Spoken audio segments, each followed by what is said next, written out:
This channel does not promote any violent, harmful, or illegal activities. All content provided by this channel is meant for an educational purpose only.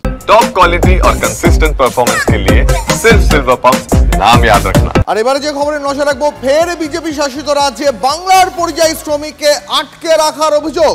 Bangladeshi সন্দেহে মালদার চাঁচলের 8 জন শ্রমিককে আটক করা হয়েছে হরিয়ানায়। থানায় নিয়ে গিয়ে নিগ্রহ করা হয়েছে, এমনকি হেনস্থা করা হয়েছে, এমনটাই অভিযোগ তুলছেন পরিযায়ী শ্রমিকের পরিবার। বাংলাদেশি সন্দেহে শ্রমিক নিগ্রহের ঘটনা সামনে আসতেই ক্ষোভে ফেটে পড়েছেন গ্রামের মানুষ। তাদের অভিযোগ, বাংলা ভাষায় কথা বলায় ওই পরিযায়ী শ্রমিকদের আটক করেছে পুলিশ। আধার কার্ড সহ একাধিক সচিত্র পরিচয়পত্র থাকা সত্ত্বেও আটক করে রাখার অভিযোগ।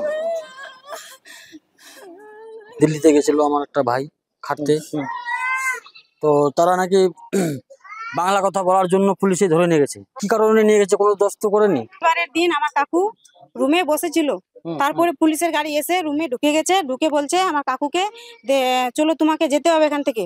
তো বলছে, আমার কাকু বলছে আধার কার্ড দেখাও আগে। আমার কাকু বলছে আধার কার্ডটা দেখালো, দেখার পরে বলছে তুমি গাড়িতে উঠো। গাড়ি থেকে পুলিশ ধরে নিয়ে চলে গেল। হ্যাঁ, বাংলায় কথা বলাই অপরাধ। একাধিকবার ভিন রাজ্যে বাঙালি শ্রমিকদের হেনস্থার অভিযোগ, এই নিয়ে ক্ষুব্ধ খোদ মুখ্যমন্ত্রী। সম্প্রতি বাংলাদেশি সন্দেহে পরিযায়ী শ্রমিকের তথ্য নিয়ে রাজ্যকে চিঠি পাঠায় হরিয়ানার বিজেপি সরকার। পাল্টা এ নিয়ে ভাষা সন্ত্রাসের অভিযোগ তুলেছেন মমতা বন্দ্যোপাধ্যায়।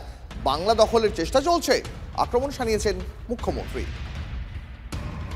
বাংলাদেশ সাসপেক্ট করে আজকে আবার একটা চিঠি এসেছে হরিয়ানার গুরগাঁও থেকে, ডাবল ইঞ্জিন সরকার। অনেকগুলো নাম দিয়ে বলা হচ্ছে, মানে ডিএমদের কাছে, এবং অল এসপিকেও বলা হয়েছে যে নামগুলো সব ভেরিফাই করে ইমিডিয়েট আমাদের জানাও এমএইচ এর গাইডলাইন্স অনুযায়ী। এরা কি চাইছে, বাংলাটাকে দখল করতে নাকি? মানে গায়ের জোরে বাংলা রাজ্যটাকে উঠিয়ে দিতে? ভাষা সন্ত্রাস চলছে। আমি সবাইকে বলবো, কেউ ভয় পাবেন না। আমরা আমাদের কাজ আমাদের মতো করব।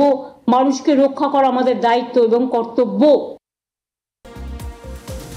আকাশে ভারতীয় বায়ুসেনার শক্তি বৃদ্ধি। আমেরিকা থেকে ভারতে এসে পৌঁছলো অ্যাপাচে অ্যাটাক হেলিকপ্টারের প্রথম ব্যাচ।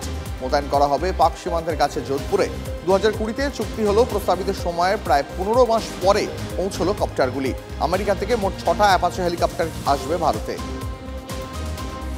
নাগরাঘাটার গাঠিয়া নদীতে হরপা বান, আটকে পড়লেন 3 জন শ্রমিক। বেশ কয়েক ঘন্টার চেষ্টায় উদ্ধার। একটি তেল সংস্থার পাইপলাইনের কাজ করার সময় বিপত্তি।